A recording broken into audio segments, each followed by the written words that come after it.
Hey everyone, how you doing? Welcome back to my channel and welcome to my annual what I read this autumn video.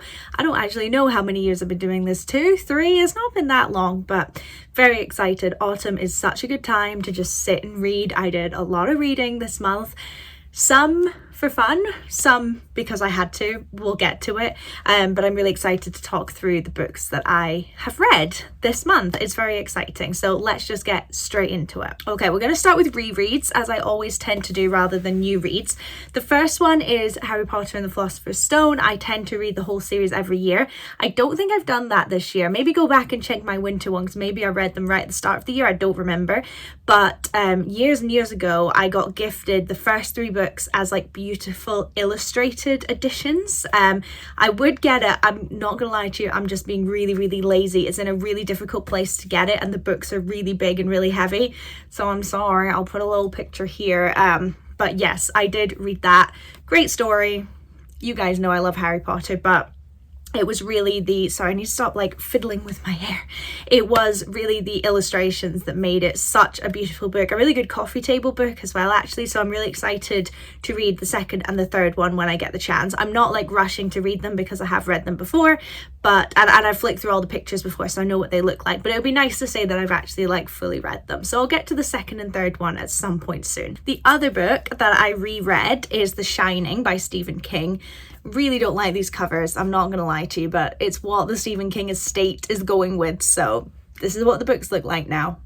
I'd also like to apologize if there's lots of cuts in this video. I am really under the weather, like just really not well right now, so I'm coughing and sniffing a lot and sneezing, so sorry about all the cuts.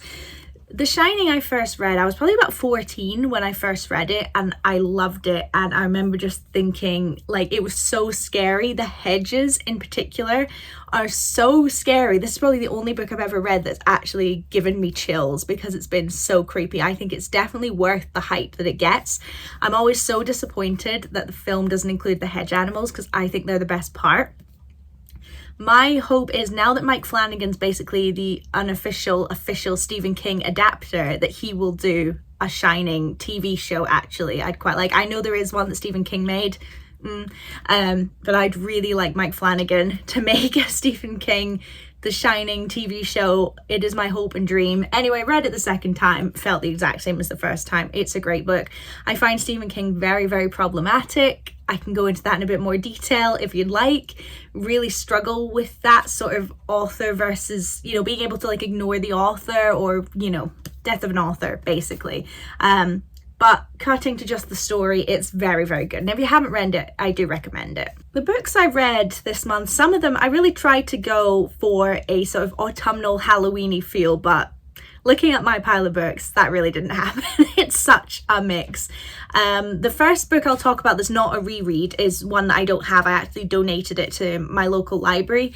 Any books that I don't want to keep, I'll give to the library, because its stock is terrible. So I'm trying to like get some better books in there for other people. Not that I'm like bragging or anything about my book taste, but it's like, come on. So for book group, so I'm part of a book club, so every month we read a new book. One of them, it was called, I think it was called Small Worlds. I'm now starting to worry that's not correct, but I'll put it here. It is basically a modern day story about young black guy, kind of just sort of going through, it's a coming of age story, lives in London, goes back to Ghana, and kind of deals with trials and tribulations. I think they chose that book for Black History Month, and I was really grateful to get the chance to read it because it's not a book I would have normally picked up based on like the cover and things. And I, you know, I will admit I read a lot of books by a lot of white people, and it's not a purposeful thing, it just is what it is, and I think I need to make a more conscious effort not to do that. So it was nice to read a book, you know, by someone who's maybe had a slightly different experience to me. That being said, I personally struggled with the book a bit because not enough happened for me. Some people will love a book that's just about thoughts and feelings and there's not a whole lot of, you know, plot really, but I did struggle. It's the first time I finished the book, but it's the first time I hadn't finished it by the time we discussed it in book group. I had a whole month and I just really struggled to get all the way through it by then. I did continue to read it after book group and finish it, There was nothing personally like wrong with the book. I think a lot of people would enjoy it. The general consensus of my book group was that it was great and people really, really liked it. I think I need a bit more going on in my books personally. Don't shoot me, because I think it's a very well-loved book. I'm sorry, but it just wasn't for me. My other book club book, and I say other, there should be 3, but book group's not till Tuesday for the 3rd one, so that'll have to go into the Christmas one, if that makes sense. But the second one was A God of the Woods by Liz Moore. Never had heard of this book before, but it came very highly recommended from some people in my book group who had already read it. It kind of switches between, I can't remember the exact dates, but like the 70s and the 90s, I think, 60s and 70s and 90s. So basically it's a summer camp that is owned and operated by a very, very rich family in the middle of the woods. And their daughter, the rich family's daughter, goes missing one day and is never found again. And then it kind of switches to later on while the camp's still running, and obviously the impact that that's had on the family. And they have now had another child. They had a son. It's the son that goes missing the first time, and they have a daughter in like the 90s or whatever, and she goes to the camp and she also goes missing. So it's kind of discussing that, what's happened. There's lots of different red herrings and potential threats. When it's a mystery book, I don't like to go into too much detail in case you want to read it and you don't want to get spoiled. I'd say I had a satisfying ending. I'd say overall I was whelmed by the ending. I wasn't overwhelmed, I wasn't underwhelmed. It wasn't like a big like, no way, I'll have to reread it to catch all the clues kind of book. But it was satisfying enough, and it was really well written. It's a thick book, but the fact that I managed to read it in a month, to me, shows that I enjoyed it. I know for some bookworms, a book of this size in a month, but I normally read about 4 or 5 books at a time, so I do get through books a lot slower. But then on one magical day, I'll have finished like 5 books in one go. So I only ever read like a chapter a day sort of thing. But it engrossed me. I really enjoyed it.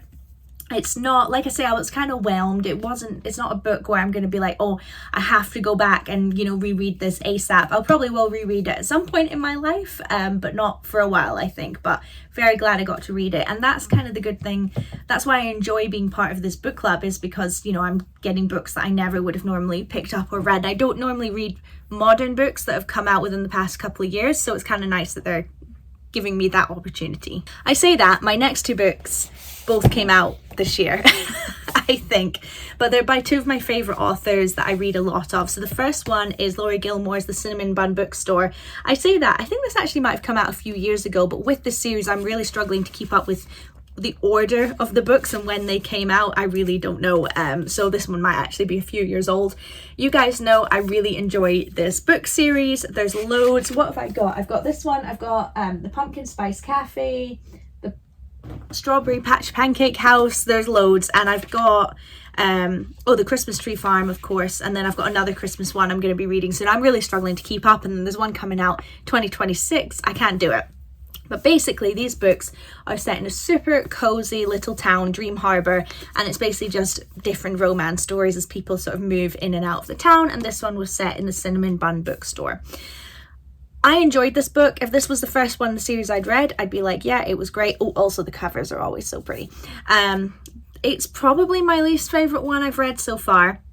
Number 1, I chose this one to read in autumn because cinnamon, autumnal, like maple leaves, a bookshop. It's all very autumnal and cozy. 99% of this book is set in summer on the beach, which is fine. But I was sitting here being like, what the hell? I picked this one up and waited to read this one specifically because it's autumn, because they're all sort of themed around a particular season, if you haven't guessed already. But it was all set in the summer. I was like, what on earth? Like, this was so poorly sort of like marketed. I was annoyed because it just didn't meet the expectation of what I was hoping for out of this book. And also the relationship between the 2, Hazel and Noah, wasn't one of my favorites. It was fine, but I didn't really root for their relationship like I have with some others. I think my 2 favorites are still the first one, which is the Pumpkin Spice Cafe, and the Christmas Tree Farm. I think are my 2 in terms of the coupling I really like, whereas the Strawberry Patch Pancake House, I didn't really enjoy that one that much either, and I didn't enjoy this one. And there's definitely another one. Anyway, I don't know where it's gone. It's the one I haven't read yet. So we'll see how that one goes, and then the one next year. But This is, oh, okay, hold on, I'm all over the place. This is book 2. It does say Pumpkin Spice Cafe and then the Cinnamon Bun Bookstore. So I am reading them out of order, but I haven't loved this one. They're very up and down. So hopefully when I do my What I Read This Winter, I'll have another one to talk about, and hopefully I like that one a bit more. The other new release is a Janice Hallett book. Janice Hallett, I think, is my favorite author at the moment. I love her work. She does like multimedia books. The entire plot is like text messages and emails and, you know, bits of paper and things. There's no actual just text. It's a bit like how Good Girl's Guide to Murder, but Good Girl's Guide to Murder has like the fiction like author's text in it. This one is purely not that. This is her first children's book, so all her other books are more for adults. There's a new Appeal book coming out next year, she's revealed. I'm so excited because I love the Appeal. This one's called A Box Full of Murders. It is designed for children, although it's a thick, it's a lot to get through. I think you're definitely looking at an older age group for children there. But I was like, you know what, I love Janice Hallett, I'll give it a read. Overall, really enjoyed it. It's a good story. She knows what she's doing. It was a good mystery. I was enjoying sort of thinking, oh, okay, how does all these things sort of mix together? And the ending was very satisfying for sure. But that being said, it definitely was written for children.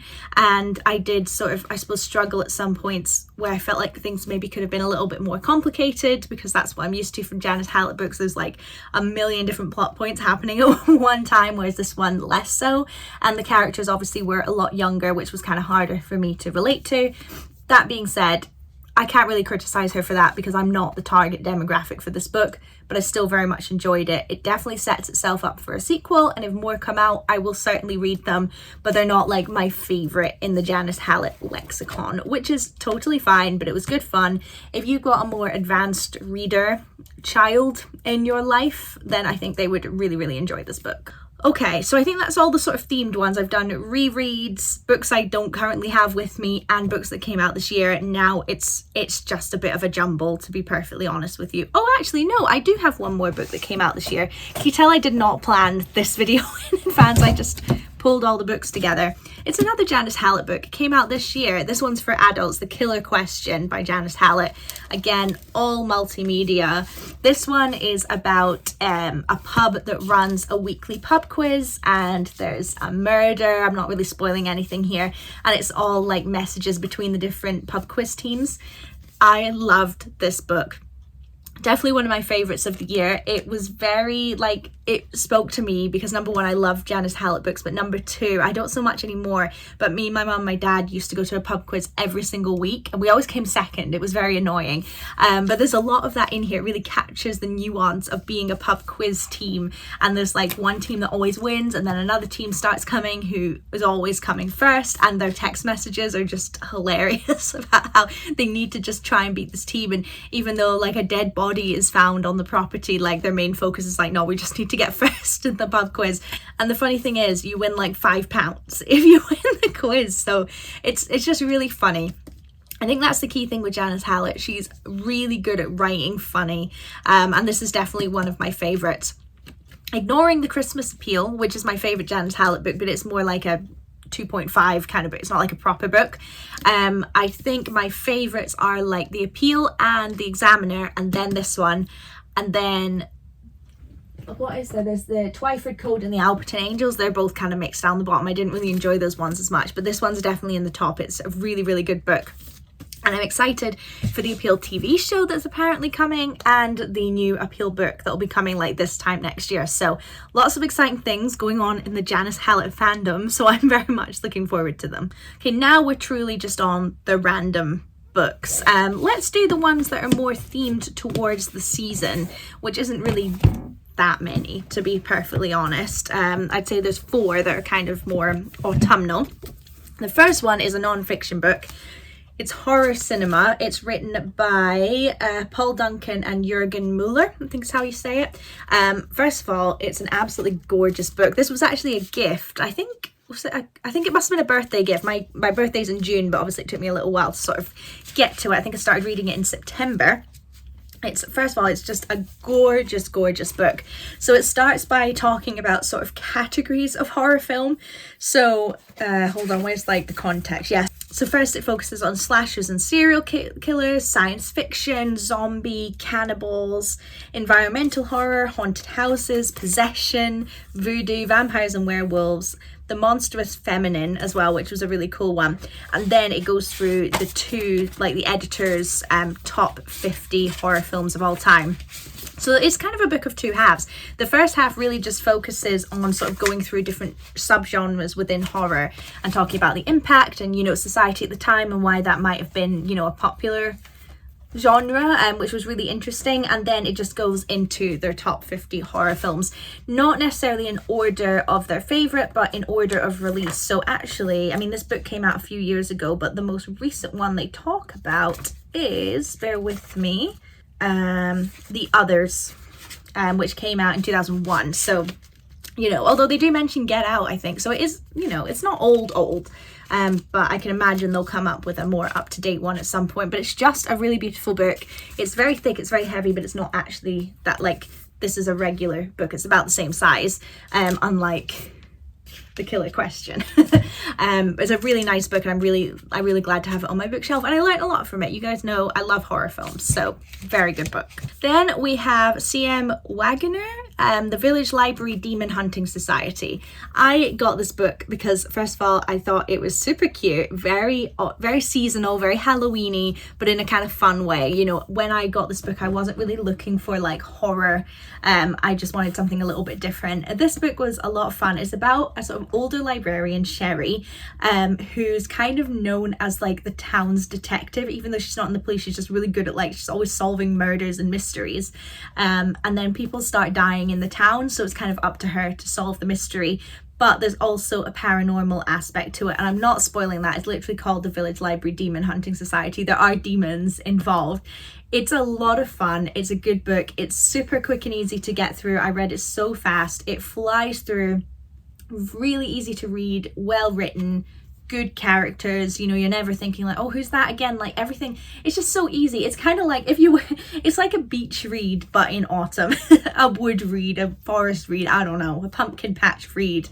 But if you're looking for something that's kind of fits the season but isn't too complicated and isn't just a full like horror book, this is a really good pick. I certainly have my problems with it. Like, for example, I don't think it needed both the murder mystery aspect and the paranormal aspect. I think one or the other would have been fine.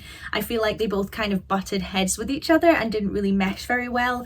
I feel like, you know, this was at one point two story ideas that just sort of got mashed together, so it didn't fit all that well.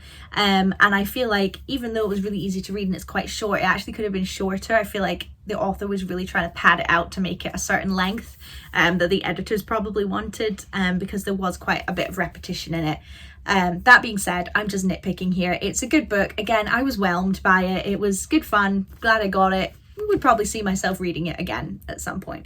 This next book isn't really a seasonal book, but there's something about the Tudors that just screams cozy, warm history, well, obviously history, but like autumnal vibes to me. Maybe I'm the only one, but when I get Tudor books, I tend to read them in autumn and winter. There's something about it. Am I the only one? I don't know, especially because the cover looks, I don't know, very autumnal. But this is an Alison Weir book. Now, she writes historical fiction, but this is actually one of her non-fiction books, so it's purely factual, and it's about Mary Boleyn, the sister of Anne Boleyn, who has her own very interesting story to tell, but is often obviously overshadowed by the story of her brother and her sister and her other family members who were very much involved in court life, whereas she wasn't so much. So it was really nice to get to read more about her story. There's some like pictures and things in parts of it to help you get an idea of who's who, and you can see some of her writing, which really helps bring it to life. Alison Weir's a great writer. I mean, I really like all her books. This was the first time I've read one of hers that's not fiction. It's a non-fiction book. Can you tell I'm not very well? My brain's just like not computing at the moment. But it was very interesting, well written. I would certainly read some more of her non-fiction books, and they're already on my to-read list, so I certainly will.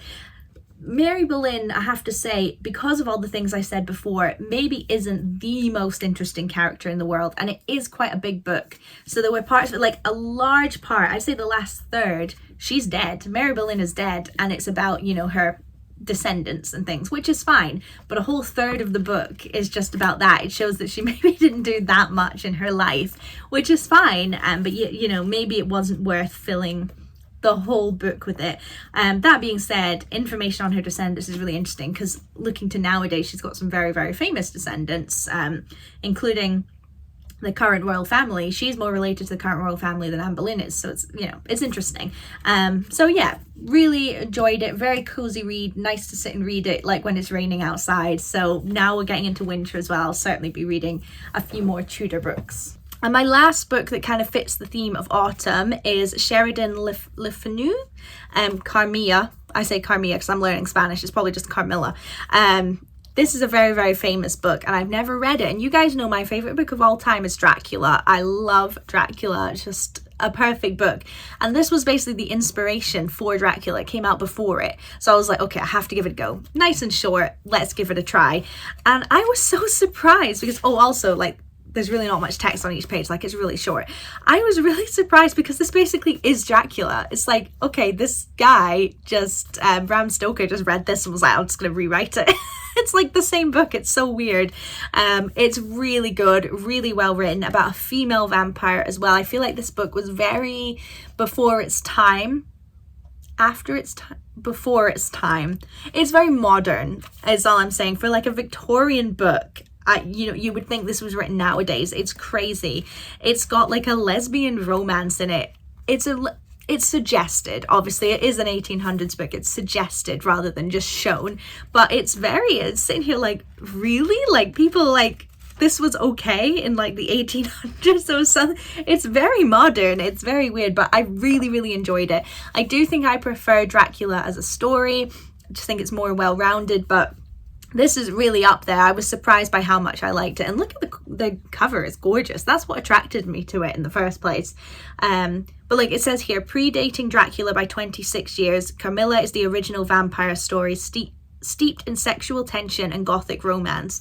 It's you know, it's risque for Victorian levels, but it is very good. So it's short. If you enjoy sort of gothic fiction, if you enjoy Dracula, give Carmilla a read if you haven't already. Okay, I've got a couple more, well, I say a couple, 6 more books. I read a lot this season. I'm proud of myself, that aren't themed around the season or anything. They're just books I read. So first one is Antigone by Sophocles. When was this book? When did this even come out? I don't know, but it's like, hold on, I'm gonna look this. When did it come out? So like the 400s BCE, so very, very early. It's a play that was written by Sophocles about Antigone, who's like a somewhat of a mythical figure. I don't think mythical is quite the right word, but she is the daughter of Oedipus. Yeah, Oedipus. Honestly, it's been a while since I read this, so you start to forget.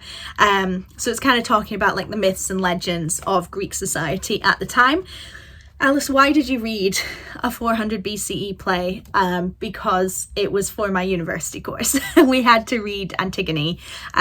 So I got this. It's nice and short. The play itself is, you could read it in like an hour, but it's got quite a bit of preamble at the beginning, which I really appreciated, about the myth and society at the time, to kind of like give you the context, which I definitely needed, so that was really good. But you know what? I actually surprisingly enjoyed it. It was really good. Obviously, I should say it's in English. It's not in ancient Greek, just so you know. I cannot read ancient Greek. It's actually a really good story. It's short. It's pretty easy to understand. Maybe that's due to the translation that I read. It's by Don Taylor, the translation. But I enjoyed it. I understood everyone's motivations. I understand why everyone acted the way they were. I thought it had a good central like problem or dilemma around it, which was basically that Antigone's brother wasn't allowed to be buried, and at the time in Greek society, if you weren't buried, it meant that you weren't going to get to go to heaven. So it was really important. So she defied the person in charge, the king, and buried him, and consequently she was sent away to die. More complicated than that, more characters. It's a Greek tragedy, and it was really good. I really enjoyed it. I don't think I'm going to be rushing to read more Sophocles or more Greek plays, but I'm really glad I read it. I actually did really enjoy it. The next book I read was The Trumpet Major by Thomas Hardy. You can tell this book is old. It was given to me by my grandmother because I read Tess of the D'Urbervilles by Thomas Hardy, and I surprisingly really, really liked it. I'm just trying to see if this says when this book I think, yeah, it's looking like this one was made in the 70s, that like this actual book. So it's quite old. So I'm not going to hold it up too much. I'm going to be kind of careful with it. But yeah, The Trumpet Major. These books, when I read Tess of the D'Urbervilles, when I read The Trumpet Major, I was like, they're long books and the text is tiny. They're written in the sort of 1800s, I believe. So I was a bit like, I don't know. Even though I'd like Tess of the D'Urbervilles, I was like, am I going to like this one, or is it going to be a bit of a slog? Guys, I loved it. I really enjoyed it. I really liked Thomas Hardy's writing. I always go in being a bit like, it's a bit like stuffy, but the characters are always really well-rounded. You totally understand everyone's decisions. They're really funny, especially The Trumpet Major. Tess of the D'Urbervilles, not quite so much. The Trumpet Major was genuinely funny. I mean, I wasn't laughing out loud, but like I could get the humor of it.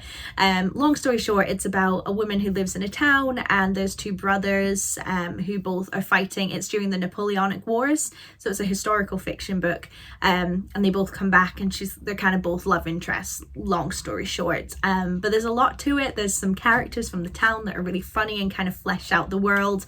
I'm not going to talk too much about it because I know it's not going to be everyone's cup of tea. Oh, hi Jolene. But I really enjoyed it, and I'm definitely going to read more of Thomas Hardy's collection because he's turning out to be an author that I really, really enjoy. The next book's going to feel a bit random for what I read this autumn, but it's A Christmas Carol by Charles Dickens. First of all, look at that. You know I collect the Wordsworth Collector Editions books, and this is just absolutely gorgeous. I also didn't realize how small it is as a story. Like it's really short as a book, and a lot of it as well is like made up with pictures too, so it's really not that long. This was another book, so as part of my university course, we have to read this and discuss it. And frustratingly, I had to have read it by a certain date in autumn. I was like, why couldn't you switch the like modules around? I could have read this at Christmas. That would have been so good. But I ended up reading it in autumn. So I could have pretended that I'd read it in Christmas, but I didn't. I really enjoyed this story. Obviously, I knew the story already, but through different adaptations, mostly the Muppets, which is still... I still think the Muppets Christmas Carol is better than the original, I have to say. But it's a really good book. It's, all the adaptations are very faithful. There wasn't anything in here that I was like, oh, that's new, or that hasn't been in anything before. It's all, I think nowadays it feels a bit straightforward and a bit cliche, but that's because this book like made the cliches, if you get what I'm saying.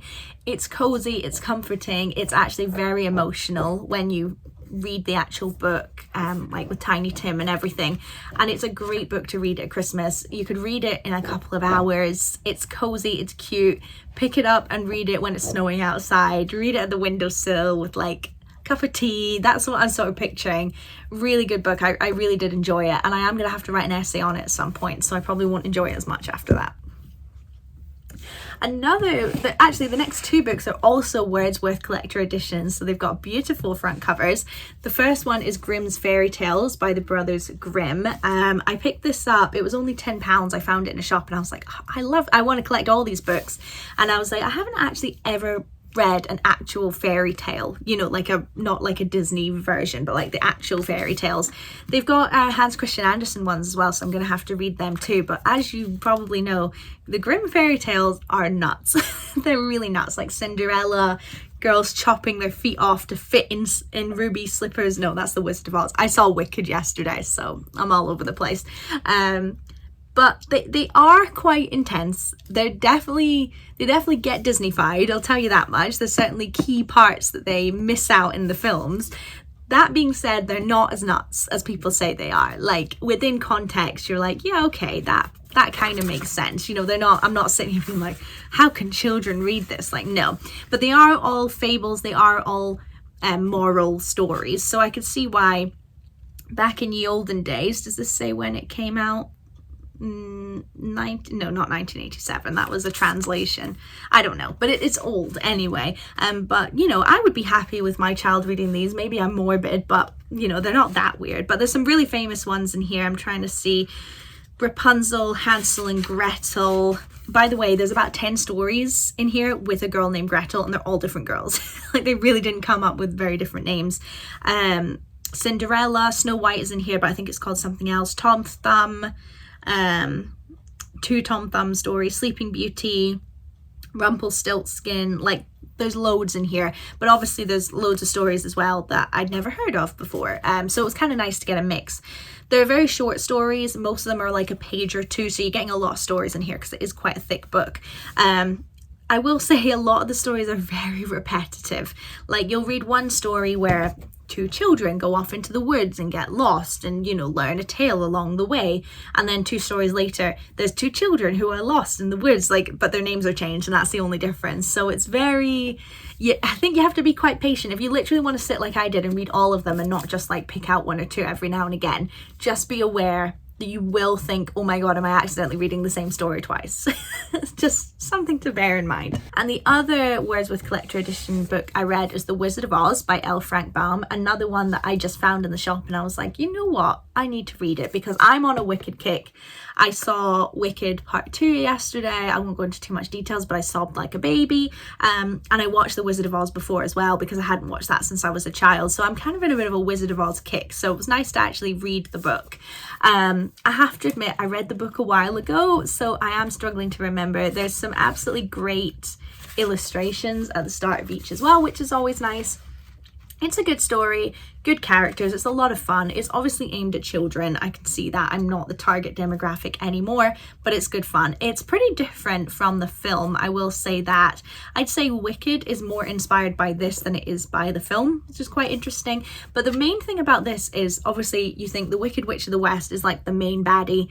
She's like 1 chapter in this book. They encounter lots of obstacles and difficulties and villains and things throughout. Basically, each chapter has a new obstacle, and the Wicked Witch of the West is just 1 chapter. She's just like 1 obstacle, and then there's like a million other things. And I was reading, I was like, surely she's gonna like come back at the end, and obviously they're gonna throw the water on her and all this kind of thing. No, she's never seen again. So it's interesting that the film obviously decided to take her and kind of make her the main thing rather than all the other different obstacles that they go through. So quite interesting. A good book. I enjoyed reading it. Do I think you need to read it? No, but I'm glad I did. It was good fun, and it's beautiful, so I'm just glad to have it in my collection. And I still need to read Wicked, the book. I've got it, but I've not read it yet, and then I'll have done the full collection. That being said, I actually think there's quite a few Wizard of Oz books. I think, yeah, he wrote like way more after this as well. He did like Return to Oz and things. I'm not sure I'll read them. I think I'm happy with just the one. And the very last book I read this month, guys, I've been reading this since Christmas Day 2024. It's been almost 365 days of reading this book, but I finally finished it. I've read it every single day. The Rise and Fall of the Third Reich by William R. Shirer, or Shirer, I don't know, I'm going to say Shirer. Look at this book, guys. It's so heavy and the text is tiny. I got it as a gift. I asked for it for Christmas last year because, as you guys know, I'm a big history nerd. I've got a big thing about Tudor history, but also World War II. Those are like my 2 special interests, I suppose you would say. And this is kind of the holy grail of World War II history and learning about it. So I knew I had to read it. I knew it was a big book as well, but I wasn't expecting it to be this. I mean, it's a doorstop. I would read about a page a day. Like, I would go slowly through it.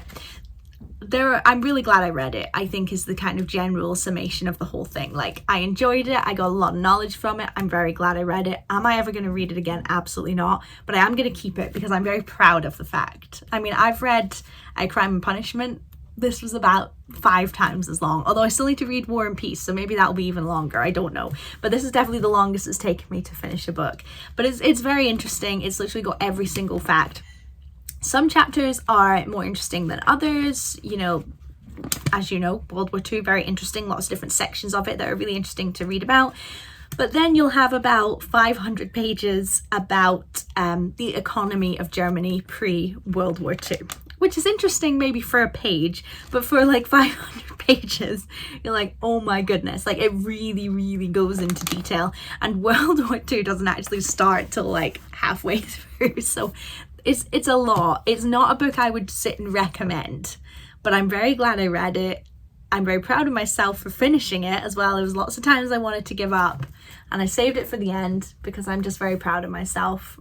I haven't really talked about this book much at all, like in terms of giving you a review, but I don't even care. I'm just proud of myself for finishing it. And that, ladies and gentlemen, is everything I read this autumn. How many books was that? I didn't even count. 1, 2, 3, 4, 5, 6, 7, 8, 9, 10, 11, 12, 13, 14, 15, 16, 17. That was 17 books, which I think is pretty good going for me. But you know, something about autumn, it's just nice to sit and read, although it has been a very busy couple of months. So I actually think I could have done better. So we'll see how we do in winter when I maybe got a bit less going on. See if I can beat 17. We'll see. But I really, really enjoyed everything I read. There wasn't anything that I sat and was like, oh my God, I hated that, or I really wish I hadn't read it. The highlights for me were obviously finishing Rise and Fall of the Third Reich, The Killer Question, and Carmilla was like a pleasant surprise as well. And probably my least favourites would have been Small Worlds and... maybe that's it. Oh, and the Village Library Demon Hunting Society was like just fine. But overall, pretty good haul this last 3 months. I'm very pleased with myself. Let me know if you've read any of these books. You know, do you have any particular opinions? Do you agree or disagree with what I said? What did you read recently over the past couple of months? Is there anything you would recommend? Always keen on recommendations. And yeah, obviously lots of videos going to be coming up between now and when I do my winter one. But if you're just here for the books, then I will see you in a couple of months. Thank you guys so much for watching, and I'll see you soon. Bye.